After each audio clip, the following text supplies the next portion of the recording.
morning, almost afternoon. Or for those of you who are on a crazy sleep schedule like me, I don't even know what day it is. My name is Britani Potter.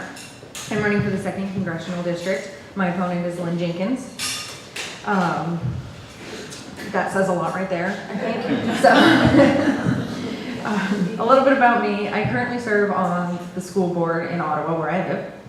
I was elected last year, and at the same time worked on a bond campaign, and for the first time in the history of Ottawa School District, we passed a bond on the first attempt, and it was a $63 billion bond for a new elementary school, complete renovations of our high school, and a few other things with our district. So that was a really, really huge accomplishment. And then at the same time, I was also elected to the school board, so it was a double win for me. So it was a really good year. And since then, I have really enjoyed my time on the school board. And what I've learned the most is that I really enjoy being a voice for people in general, and a lot of times for people who are underrepresented. I grew up in poverty, and I was a teen mom, and my mother's disabled, and my dad's self-employed artist. So I am no stranger to struggles and overcoming obstacles and fighting for equitable circumstances so that everyone is starting from the same place and has that same opportunity to work hard and reach their dreams and their fullest potential. However, right now, with the programs that we have in place and the way that the government works here at the state and the federal level, I would not say that everyone starts out the same. The school district that I serve has a 60% free and reduced lunch rate, approximately. So we're considered a high poverty district.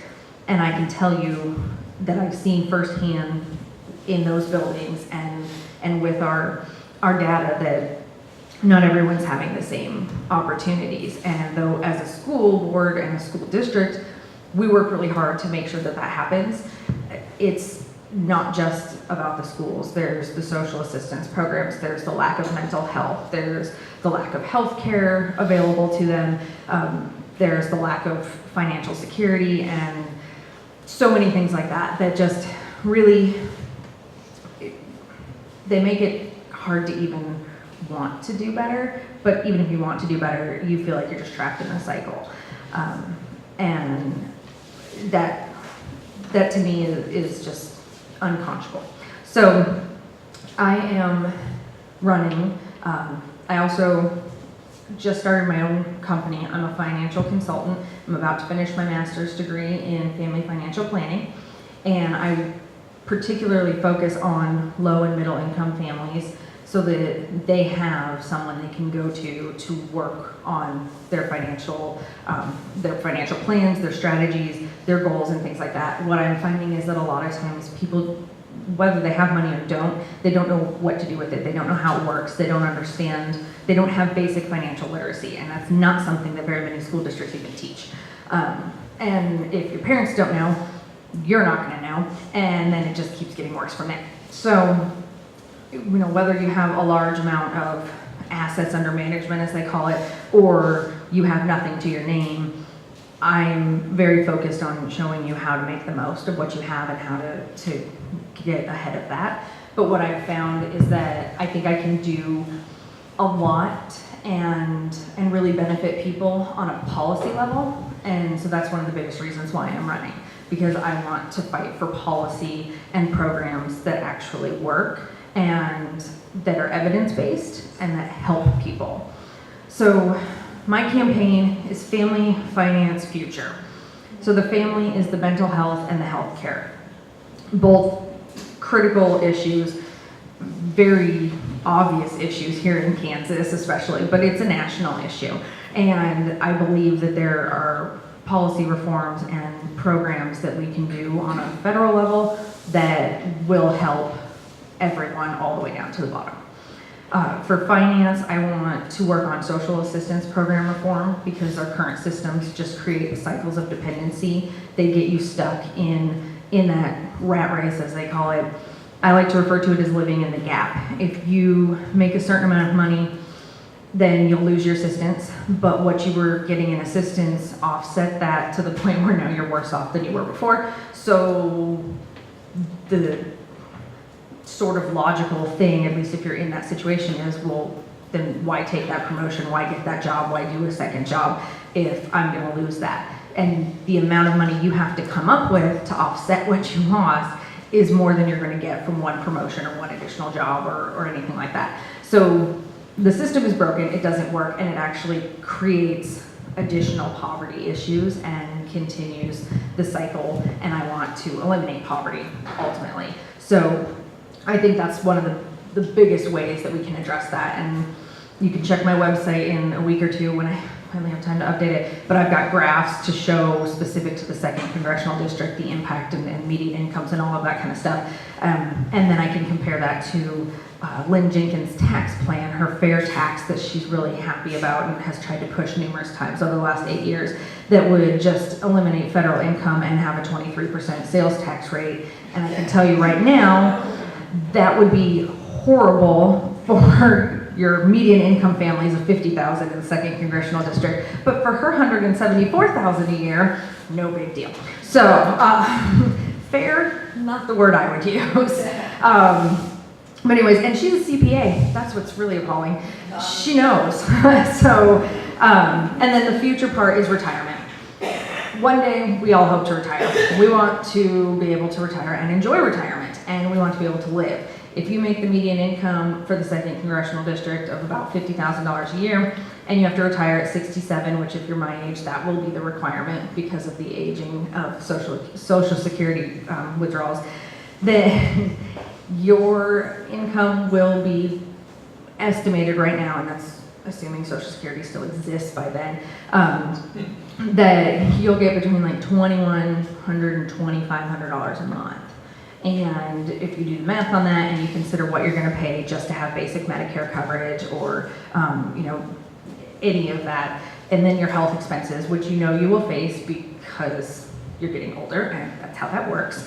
And if you've had financial hardship, which if you're making $50,000, you probably have, you are actually, and I just read the study for this for my class last night, you're actually more likely to have negative health impacts in later years. So, so it's really just setting you up for failure, but you won't be able to survive on that. But because you made $50,000 a year and your expenses were greater than your income, you weren't able to put anything of your own money aside for retirement. That doesn't work. The math, the numbers, they're right there in front of us. It doesn't work. So we need someone who can see that and who can look at the information and understand that it's not working. And the only people who have good financial security are the people who were well off to begin with and had that money and could max out their 401k contributions. It's the 11,000 and whatever it is this year. So I think future is important because for some of us it will be here sooner than others, but for my generation especially, this really is our future. This is my kids' future, and I have 3 kids that I want to make sure that they have every opportunity to succeed as much as the kid living in the $200,000 house, on the other side of town kind of thing. So, so that's really important to me. That's basically the platform, if you want to call it that, for my campaign. I will also say I want to really get out the millennial movement. It's a very powerful group of people who often don't get involved in politics and really need to because, again, it is our future. And so I'm really pushing social media. So if anybody's on social media, share, like the page, do all that, because it's that interaction piece that gets the stuff seen. Me posting it doesn't really do anything. It's everybody sharing and liking and passing it on. I've also got my campaign hashtag, and it's hashtag Potter Politics, back of the shirt. I even registered it, didn't even know that was a thing until yesterday. So it's officially my campaign hashtag. So I have an office in Ottawa that's pretty well set up now and running. It's at 420 South Main in Ottawa. You can come by and see me. I'm there a lot of hours of the day unless I'm at an event like this. I'm looking for people who can be my points of contact in different areas so that I can say, hey, I've got materials to distribute and get them to you, and then you guys can get them out. Or I need people who can go, hey, Lynn Jenkins is going to be here on this day, you know, just a heads up. Or, hey, people are saying this or this or this, and you might need to know about it. Like, I need the eyes and ears in the area. I've got 25 counties. It's a big area, and I can't be in all of them all the time. So anybody who wants to do that. I also need volunteers in general for the ground game, for phone calls, for all that kind of stuff, and I do have a sign-up sheet with me. I need people who want to host some fundraiser events, and then I need contributions. I would really like to make a big impact come yard sign season, which will be a little closer to the election. But I don't have a challenger for the primary, so I'm really just gearing straight up for that general election. And I'd like to do something where, you know, people, if you donate, if you want to sponsor 10 yard signs, you know, it'd be $15. 50 yard signs, $75, something like that. And then, you know, when those come in, I can get you that amount, and you can get them placed with your yard and your friend's yard and anybody else. So if we could do that, but I'd really like to do all, like, wake up and the next day, boom, my name is all over all the counties, and they won't know what hit them, because as far as they're concerned, I'm just a nobody that they've never heard of, and so I'm going to kind of use that to my advantage. So that's kind of the plan. So I've got to raise the funds now, get those signs ordered, and then have people to get them to, and so then everybody goes out, you know, we'll pick a day, and that night, everybody puts out the yard signs, and the next morning it's like, oh dang, who is this person? So she means business, because I do. So anyway, so that's just one of my ideas. If you're interested in that, let me know. It looks like, from what I can estimate, I'm going to need a minimum of $200,000 to run this campaign. Lynn Jenkins already had $1.3 million. That's fine, she can do what she wants with that. Personally, I think that's unethical. That's ridiculous and unnecessary and just wrong. But anyways, to get what I need material-wise, and then a few media ads and things like that, and to hire, like, I had to hire a compliance lady to make sure Lynn Jenkins doesn't sue me for something stupid, because she does that, and that's $500 a month, you know, and then I have my office space and things like that. So there are some expenses, and then mostly it's just materials and getting it out there. But if you have anything that you can contribute financially or your time, just let me know. I'm pretty easy to get a hold of. And I want to really emphasize that this election is an opportunity, like everybody else has said. This is an insane year. I have no idea what's going to happen, but everybody's very focused on the president, which is going to be important, but I want to remind everyone that the president is one person out of the three separation of powers, and in a lot of ways is fairly limited. As you can see, the last 4 years, where he has not had a very cooperative Congress to work with, he's accomplished very little. He could have done a lot more had Congress not just decided to put their foot down and do nothing for the last several years. So what I'm trying to say is that who you elect to the Senate and the House, in my opinion, is more vital than who you elect president. They both need to work together, but you have 535 voices that actually make the law and make the policy and do the programs.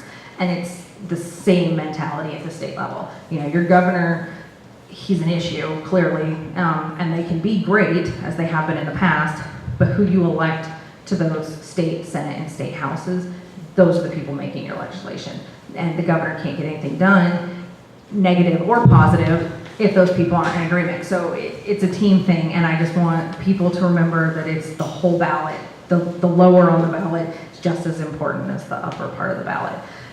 And together, I think this is a great opportunity, because in my opinion, I'm an excellent candidate for this position, but I feel like we have a lot of other excellent candidates at the state level, and I'm doing my best to promote them and everything that I do as well, because I think, you know, if one of us succeeds, we all succeed. If one of us fails, we all fail, kind of deal. So we really are a team, and I'll just leave you with my little motto: on my own, I'm a powerful force. Together, we are unstoppable. And I truly believe that.